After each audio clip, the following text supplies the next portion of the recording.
Bonjour à tous, et aujourd'hui dans cette nouvelle vidéo on va s'intéresser au Real Madrid et plus précisément au mercato qu'ils vont devoir réaliser en 2022. On va voir les arrivées, les départs ainsi qu'un petit 11 en fin de vidéo.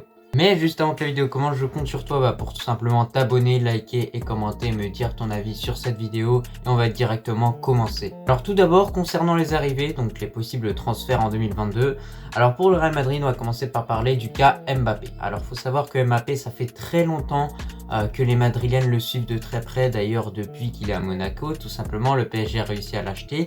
Du coup ils se sont dit maintenant on va s'acharner sur le PSG pour s'acheter Kylian Mbappé. Je sais, ça fait quand même longtemps que je suis cette affaire là et il y a des rebondissements tous les jours il y a des nouvelles versions, donc c'est un petit peu compliqué de savoir ce qui va se passer, mais en tout cas ce qu'il faut faire maintenant c'est attendre cet été, parce que c'est cet été où il y aura le plus de mouvements, ou peut-être avant. Il y a même certaines rumeurs qui disaient que apparemment tout était ok pour cet été pour qu'ils signent, donc ils avaient déjà réglé ça en janvier et qu'ils devraient venir cet été, mais apparemment ça a été démenti et c'est tout simplement des rumeurs qui sont fausses et qui sont créées tout simplement pour faire du buzz. Sinon pour Kylian Mbappé, lui il a évoqué du coup lors de son match contre Lille, alors tout simplement il a dit que il allait tout donner dans ce huitième de finale face au Real Madrid, donc c'est logique parce qu'il est dans les rangs du PSG. Et de l'autre côté, il nous a laissé deviner réellement que ce match allait avoir une grosse influence vis-à-vis de son futur, parce que oui, si le PSG perd, je pense que c'est finito, il va aller au Real Madrid, je vous le dis clairement. Et en revanche, ça peut le faire douter si le Real Madrid perd, parce qu'il va se dire pourquoi je vais aller dans un club qui a perdu contre mon équipe alors que mon équipe est meilleure que ce club-là. Donc voilà, il y a plusieurs questions qui se posent et je pense que ce huitième de finale de Ligue des Champions, c'est plus qu'une finale, c'est clairement qui aura Mbappé à la fin, quoi. Donc à l'heure actuelle, c'est vraiment les dernières news qu'on a sur Kylian Mbappé et qui paraissent les plus fiables, parce que tout simplement lui-même l'a dit, hein. C'est-à-dire en gros il parle de son match en huitième de finale et ensuite il dit on verra ce qui se passe. Donc clairement ça annonce la couleur directement. Ça veut dire en gros celui qui gagne il m'a, celui qui perd tant pis, finito. Du coup c'est vraiment ce match qui sera plus qu'une finale pour les deux équipes et on a hâte de voir comment ça se profiler. Avant de finir avec tout ce qui est transfert de Kylian Mbappé, les rumeurs, etc., je tiens quand même à dire quelque chose, c'est que si Kylian Mbappé vient au Real Madrid, Haaland ne viendra pas, voilà, pour basculer tranquillement vers le dossier Haaland et toutes ces rumeurs, tout simplement parce que Kylian Mbappé, on a clairement vu qu'entre ces deux-là, ils veulent instaurer une nouvelle rivalité comme Messi et Ronaldo. Alors concernant Haaland, on est dans le flou total, on ne sait pas ce qui va se passer. Bon, apparemment, il y a certains médias espagnols qui diraient qu'il y a même son père qui est en train de prévoir réellement son arrivée au Real Madrid. Il y a Marco Reus qui est tout simplement en train de tenter le tout pour que Erling Haaland reste au Borussia Dortmund. Il y a plusieurs rumeurs qui tournent, mais en tout cas, ce qui est sûr, c'est qu'on est dans le flou total. Autre petite news, tout simplement, Benzema n'apprécierait pas une possible arrivée d'Haaland, tout simplement parce qu'il va être sur le banc. Voilà, c'est carrément logique, étant donné que le français est dans la forme de sa vie. Vous ramenez un autre gars qui peut être encore meilleur que vous, ça se complique pour Benzema, mais clairement, apparemment en mars, il demanderait une réunion avec Florentino Pérez, tout simplement pour parler de son avenir à Benzema, parce que lui aussi il a un avenir. Certes, il prend de l'âge, mais ça n'empêche pas que, au fur et à mesure des années, il est de plus en plus fort. Quoi qu'il arrive, lui, il prend un an, il devient plus fort. Donc, c'est un petit peu incompréhensible, mais il est très très fort, Benzema. Du coup, il va faire une réunion avec Florentino Pérez pour lui dire clairement, si tu prends Land, moi, je vais à Lyon ou je vais autre part, hein, mais je vais pas rester au Real Madrid où je vais être sur le banc. Et tout simplement parce que Benzema, son contrat, je crois, qu'il s'arrête bientôt. Peut-être dans un an, mais je crois que si, il s'arrête dans un an. Du coup, faudra renouveler pour Benzema peut-être cet été, mais ça va dépendre du coup de ce transfert avec Haaland. Donc voilà, pour finir, mon avis concernant un possible transfert d'Haaland au Real Madrid, c'est que tout simplement ça va être n'importe quoi, parce que Mbappé il va être en rivalité avec lui et Benzema aussi va être en rivalité avec lui. Au final, ça va faire qu'il y aura soit Benzema, soit Haaland qui sera sur le banc, parce que clairement, faire un duo entre les deux, je pense pas que ça va marcher. Et voilà, on va pas mettre Vinicius sur le banc et mettre Haaland en attaquant droit ou Benzema en attaquant gauche, je sais pas. Mais bref, pour moi, cette arrivée d'Haaland, elle doit pas se faire. Kylian Mbappé, pour l'instant, sur le front offensif pour le Real Madrid, ça suffit étant donné les progrès que Vinicius a fait tout simplement cette saison. Après avoir évoqué deux recrues offensives, on va évoquer maintenant une recrue au milieu de terrain. Chouameni qui pourrait être une possible recrue du Real Madrid dans ce mercato estival en 2022.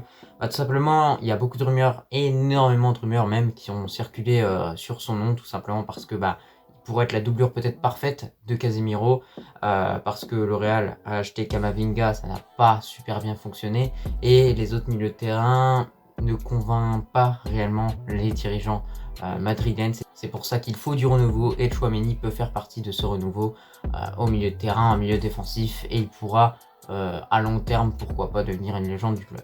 Enfin, pour finir, on va parler des postes de défenseurs centraux et défenseurs droits. On va commencer par les défenseurs droits où Dani Carvajal peine réellement à retrouver son niveau qu'il avait avant.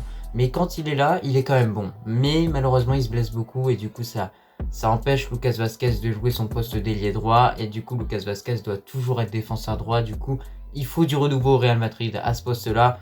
On sait qu'il y a Odriozola qui va revenir de près de la Fiorentina sûrement, qui va être peut-être appelé et qui a réalisé une bonne saison jusqu'à présent avec cette équipe de la Fiorentina. Du coup, ça peut être intéressant de voir s'il a progressé techniquement, parce qu'on lui reprochait de partir balle au pied comme un idiot en sprint et faire des grands ponts, etc. Bref.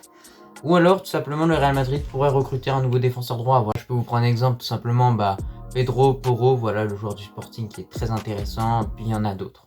Pour les défenseurs centraux, tout simplement, il y a plusieurs noms qui sortent, comme William Saliba, Lacroix, le joueur de Wolfsburg, ainsi que Rudiger. Bon, Rudiger apparemment c'est muerto, enfin total, hein, parce que bon voilà, il va tout simplement rester à Chelsea. Mais par contre pour Lacroix et Saliba, ça peut être intéressant parce que c'est deux bons défenseurs centraux et qui sont surtout jeunes. Voilà, c'est surtout ça. La principale donnée qu'il faut tirer de ces défenseurs centraux, c'est que c'est des bons défenseurs centraux qui vont vite et qui sont surtout très très jeunes. Et désormais, après avoir évoqué l'ensemble des possibles arrivées au Real Madrid lors de cet été 2022, on va évoquer du coup les départs, tout simplement les joueurs qui vont partir du club. Alors déjà, il y a 3 départs inévitables, Isco, Bale et Marcelo. Ces 3 joueurs sont réellement des légendes du club. Voilà, ils ont tout simplement participé au sacre du Real Madrid, enfin les 3 sacres consécutifs en Ligue des Champions réalisés par Zidane. Du coup, c'était incroyable ce qu'ils ont vécu.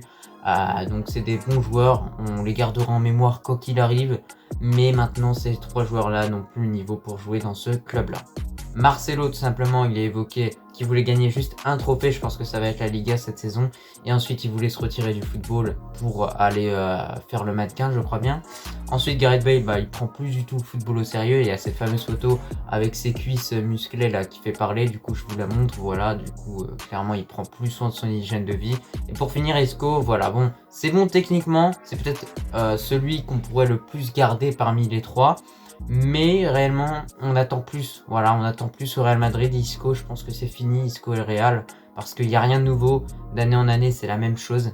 Et malheureusement, je pense qu'il faut qu'il change de club. Même si moi, je l'aime bien, je pense que Isco et le Real, c'est finito. Il est l'heure pour moi maintenant de te proposer un petit 11 pour cette équipe du Real Madrid en 2022-2023. Même si c'est encore un peu tôt pour en parler. Mais bref, avec toutes les rumeurs, je t'ai concocté un petit 11. Alors tout d'abord, au goal, je vois Courtois, ça paraît logique. Au niveau de la défense, on retrouvera une défense à 4.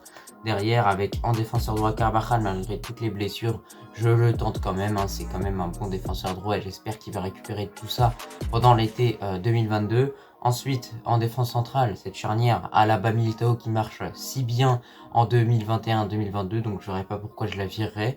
Ensuite, en défenseur gauche, Mendy, c'est un des meilleurs à son poste actuellement. Du coup, moi, je décide de le laisser à ce poste-là.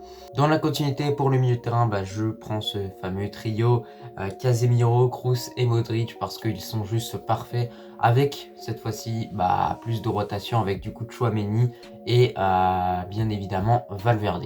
Mais sinon, lorsqu'on réfléchit, il y a un trio qui est pas mal quand même pour le futur de cette équipe du Real Madrid avec Camavinga, Tchouaméni ainsi que Valverde, même si Tchouaméni c'est pas encore officiel, mais ça va s'officialiser cet été. Moi je vous l'annonce clairement.